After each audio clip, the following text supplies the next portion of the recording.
I work night shifts as a security guard for a small office building just outside of town. It's a quiet job, especially during the holidays. Most businesses shut down for Christmas, so the building is usually empty. 2 years ago, I volunteered to work Christmas night. I don't have much family, and the holiday pay was good. The shift started at 10 p.m. I did my usual rounds, checked doors, cameras, nothing out of the ordinary. Around 1 a.m., one of the motion sensors on the second floor went off. That wasn't normal. That floor had been empty for weeks. No tenants, no cleaners scheduled. I checked the cameras, but nothing showed up. No movement, no shadows, just an empty hallway. I figured it was a glitch, but I still went up to check. As I walked down the hallway, I noticed one office door slightly open. That stopped me. I was sure everything had been locked earlier. I pushed the door open and looked inside. The room was empty, but the lights were on. Then I heard it. Footsteps, behind me. I turned around fast, heart racing, but the hallway was empty. No one there. I told myself it was my imagination and went back downstairs. About 30 minutes later, the front desk phone rang. No one ever calls that phone. I picked it up and said hello. On the other end, there was heavy breathing, slow, controlled, like someone was holding the phone close to their mouth. I asked who it was. The breathing stopped, and a man's voice quietly said, "I'm already inside." The line went dead. I immediately called the police. While waiting, I locked myself in the security office and watched the cameras. That's when I saw him. On one of the screens, a man was standing at the end of the second floor hallway, facing directly toward the camera. He wasn't moving, just standing there, completely still. The police arrived within minutes and searched the entire building. They didn't find anyone. But when they reviewed the footage with me, the officer went quiet. He rewound the video and paused it. The man wasn't facing the camera. He was facing the security office.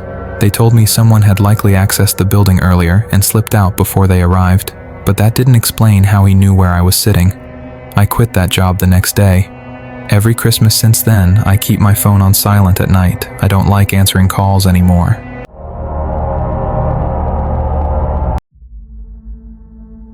This happened to me recently. You see, I'm a paramedic. I work on emergency calls. That Sunday, around 11 at night, I started to feel something strange, a kind of chill, a very intense and inexplicable anxiety, for no apparent reason. I'm not someone who prays often, but suddenly I felt an overwhelming need to do so. At that moment, I was checking the inventory inside the ambulance, making sure we had everything we needed, replenishing what was missing. That's when the chills intensified. They became almost unbearable. Later, it was time to see who would cover the night shift, from midnight to 6 in the morning. 2 co-workers and I were unlucky enough to be left behind. And I say unlucky because of what I was about to experience, something that still makes me tremble just thinking about it. At approximately 2:20 a.m., the radio operator notified us of an accident. There was a person lying on the road, apparently wounded by a gunshot.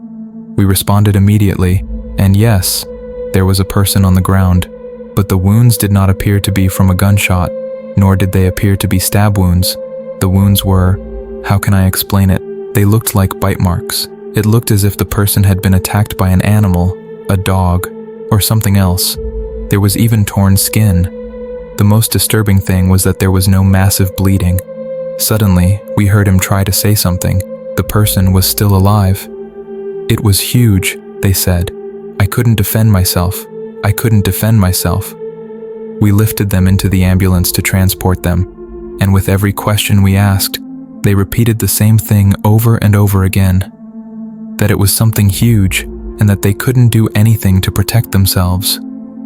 We checked his vital signs. That's when the patient went into cardiac arrest. As I was about to begin chest compressions, the person grabbed my arm. That should have been impossible, and then he said something else. "It's back." Suddenly, the ambulance shut down. The interior lights went out.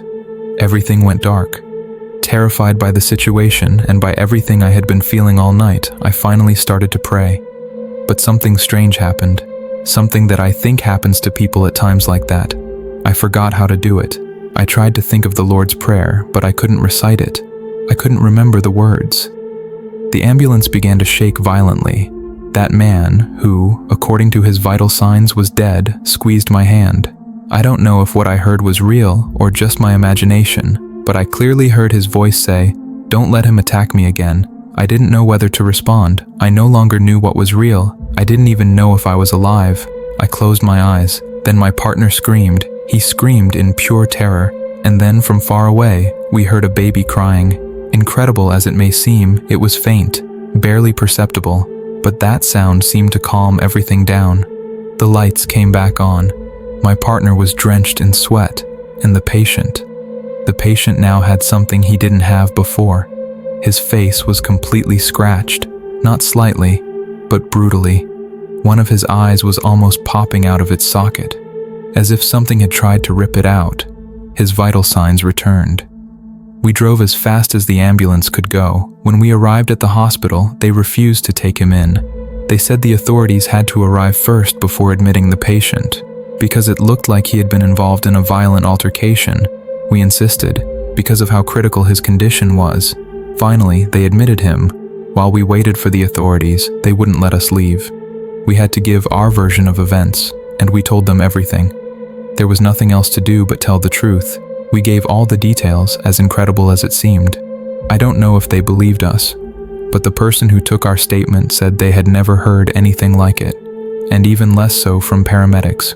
I don't know if they believed us. I don't know if you, who are listening to this, will believe me. But I promise you one thing. What we experienced that Sunday night was real. Translated with deepl.com, free version.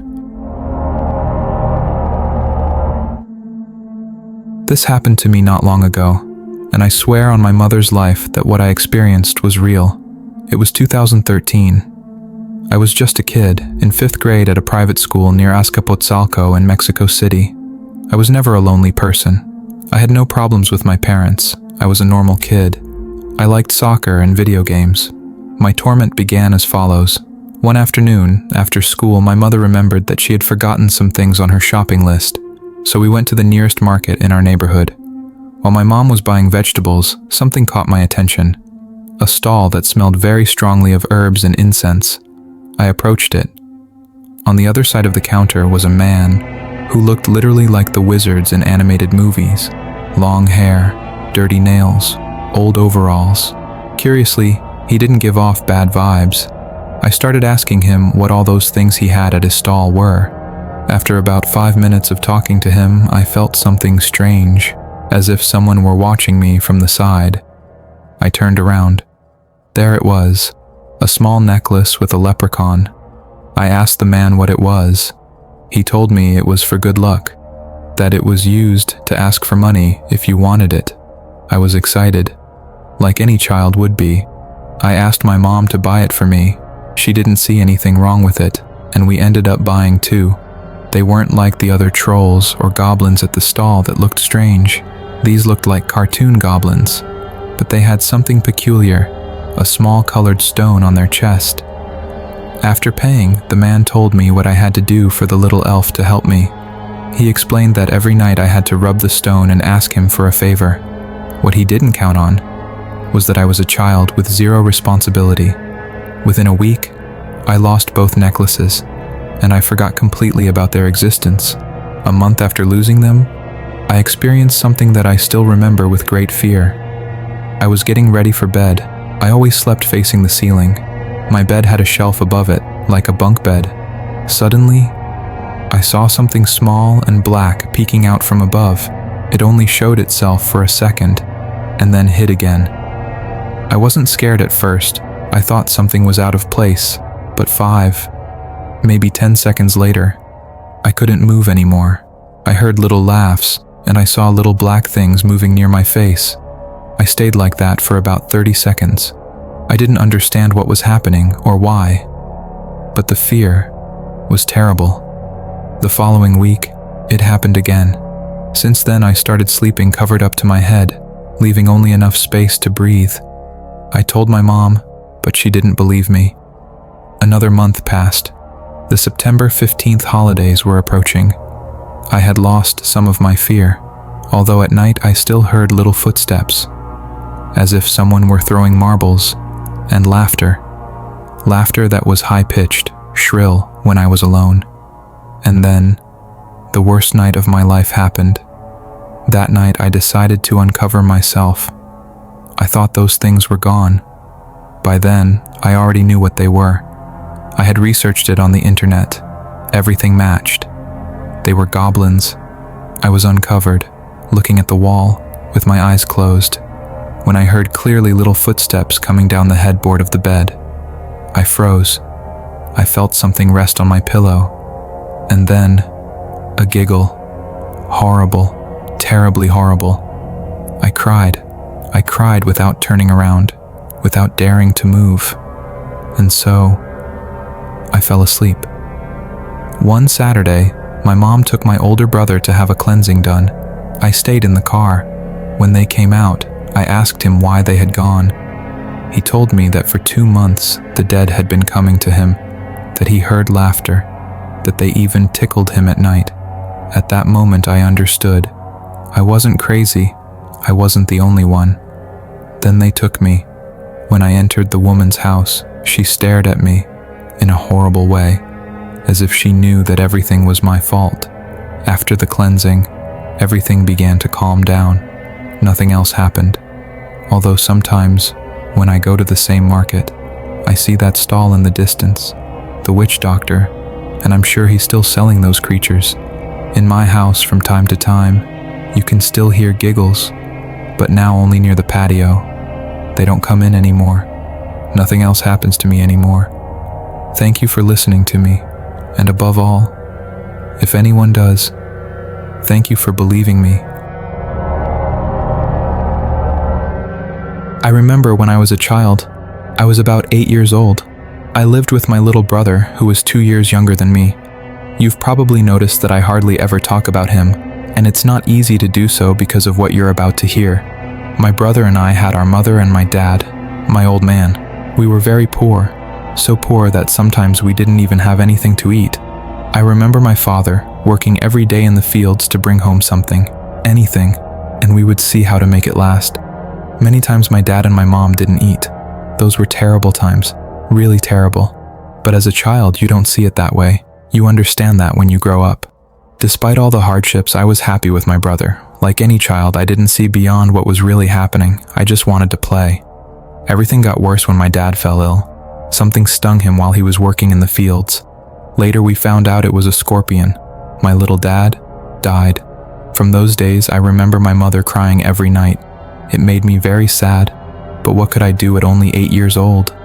The situation got even worse. Even harder days came our way. But my mom, being the strong woman she always was, started looking for work.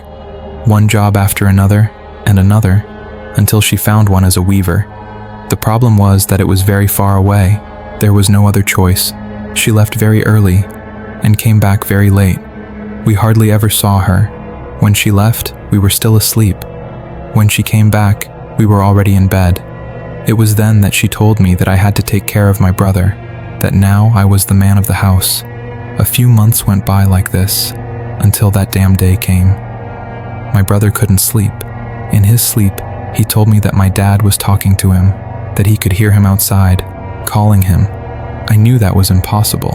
I thought that he just couldn't come to terms with his departure. I decided to ignore it. I was falling asleep when I heard the door of our little house slamming loudly, so loudly that it seemed like someone was trying to break it down. I got up. My brother was no longer with me. I went outside as fast as I could, fearful. I went out to look for him. I saw him.